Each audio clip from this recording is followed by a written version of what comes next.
राजनांदगांव जिले में धान खरीदी की शुरुआत के बाद किसानों की परेशानियां बढ़ती दिख रही हैं। इस बार मुद्दा बारदाने की खराब क्वालिटी का है, जिससे खरीदी केंद्रों में अव्यवस्था और नाराजगी साफ दिखाई दे रही है। धान खरीदी शुरू होते ही राजनांदगांव जिले के कई केंद्रों पर बारदाने की गुणवत्ता को लेकर सवाल उठने लगे हैं।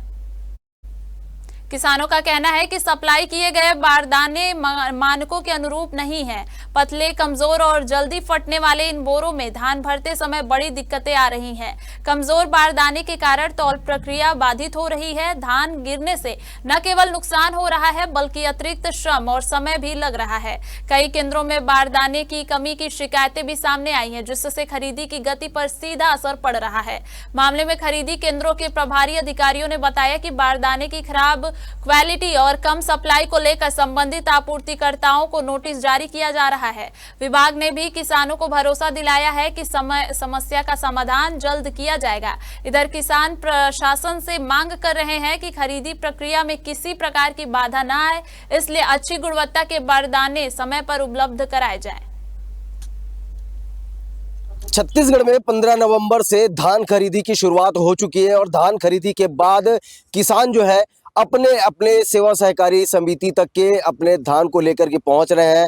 और पहुंचने के बाद आज हम भी ढाबा सोसाइटी केंद्र पर पहुंचे हुए हैं और मौजूदा रूप में यहां पर दिखा रहे हैं कि धान खरीदी की शुरुआत हो चुकी है।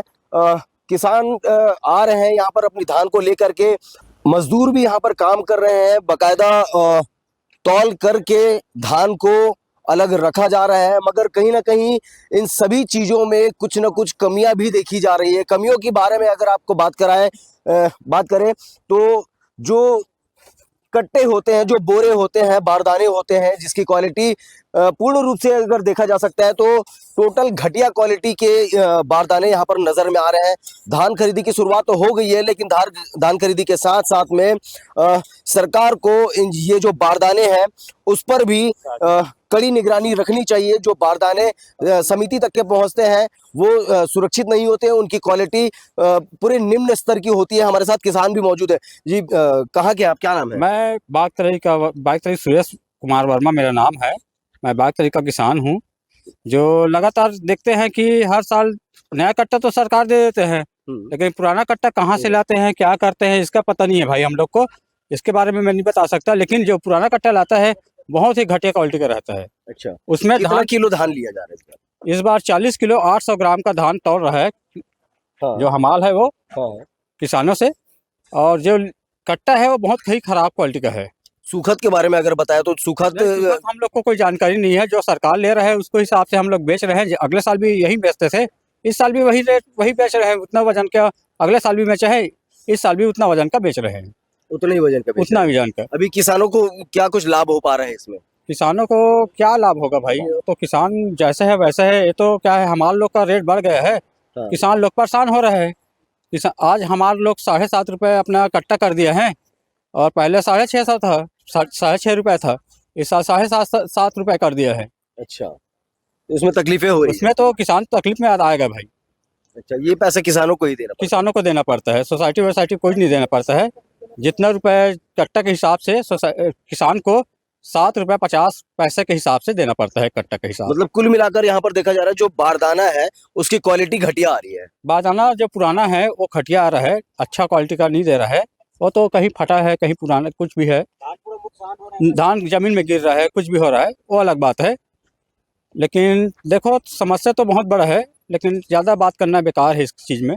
आपको बता दें कि बारदाने के लिए सरकार ने पहले ही लाखों करोड़ों रुपए सुनिश्चित कर चुके थे, और उन लाखों करोड़ों रुपए के बारदाने हर एक सोसाइटी पर, हर एक धान खरीदी केंद्र पर भेजा गया है। मगर सबसे गंभीर विषय तो ये है कि आखिरकार इतने लाखों करोड़ों रुपए लगने के बावजूद भी, सरकार द्वारा लगाने के बावजूद भी, जो बारदाने की जो क्वालिटी है वो पूरी निम्न स्तर की आ रही है। पूरी कटे फटे जो बारदाने हैं वो आज आ रहे हैं, जिससे कि कई सारे जो धान है वो जमीन पर ही गिर जा रहे हैं। किसानों को भी काफी नुकसान का झेलना पड़ रहा है। जिस प्रकार से आप देख पा रहे होंगे तस्वीरों में, ये सब उठा करके डाल रहे हैं। यानी कि कहीं ना कहीं अब जो तौल है उस पर भी भारी असर पड़ेगा, क्योंकि जब अगर धान नीचे जमीन पर गिरते हैं तो उसके साथ में मिट्टी, गोटी, धूल, इस टाइप की चीजें भी यहाँ पर आते हैं। लेकिन इस चीजों को लेकर के यहाँ के समिति प्रबंधक का क्या कुछ कहना रहता है, वो सारी चीजों की जानकारी लेंगे। आज धान खरीदी का दूसरा दिन है। 15 नवंबर को उद्घाटन हुआ था, जिस दिन हमारे यहाँ सोसाइटी में, ढाबा सोसाइटी में 2 किसानों ने टोकन था ऑनलाइन, उनके द्वारा धान बेचा गया। और आज लगभग 12 किसानों का टोकन था, जिसमें 11 किसान आए हैं, 1 किसान नहीं आ पाए हैं, तो धान शायद नहीं कट पाया है, उन्होंने ऐसी जानकारी दी है। और ठीक तरीके से चल रही है धान खरीदी, किसी भी प्रकार की कोई समस्या तो अभी फिलहाल अभी तक नहीं आई है। बिल्कुल कुछ दिक्कतें ज़रूर आ रही हैं ऑनलाइन में, कुछ दिक्कतें हैं मैं मानता हूं, लेकिन बहुत सारे लोगों का टोकन कट रहा है। जैसे आज भी 12 लोगों का टोकन है, उस दिन भी 2 है, तो धीरे धीरे हो रही जानकारी। नहीं तो चॉइस सेंटर वगैरह से भी टोकन कट रहा है। और अगर टोकन नहीं कट पाएगा जिनका, उनके लिए ऑफलाइन टोकन की भी व्यवस्था है। 70% ऑनलाइन है और 30% ऑफलाइन टोकन भी है। तो ऑफलाइन उनका जिनका नहीं हो पा रहा है, उनका ऑफलाइन टोकन के माध्यम से खरीदा जाएगा। नहीं, देखिए, जहाँ तक मेरा मानना है कि जो नए बारदाने की गठान आई है, बहुत ही अच्छे और अच्छी गुणवत्ता के बारदाने आए हैं। साथ में पहली बार साय सरकार के द्वारा यह निर्देश है कि जिन भी राइस मिलरों के द्वारा जो पुराना बारदाने की गठान दी जाती है, उसमें उनकी राइस मिल का स्टेंसिल, मतलब उसका छापा लगा हुआ आए, ताकि पहचान में रहेगा कि अगर उनका कोई एक गठान में 50 बारदाने में अगर 10 बारदाना खराब है, तो पता तो रहेगा कि किस राइस मिल का बारदाना खराब है, तो उस राइस मिल को वापस कर दिया जाएगा। तो इसकी गुणवत्ता को बनाए रखने के लिए बारदानों के लिए सरकार के द्वारा बहुत ही अच्छा सराहनीय कदम उठाया गया है। और बारदाने आ रहे हैं, लगातार आ रहे हैं। अभी 2 राइस मिलों के हमारे यहाँ आ चुके हैं, नए 30 गठान आ चुकी है, चल रहे हैं।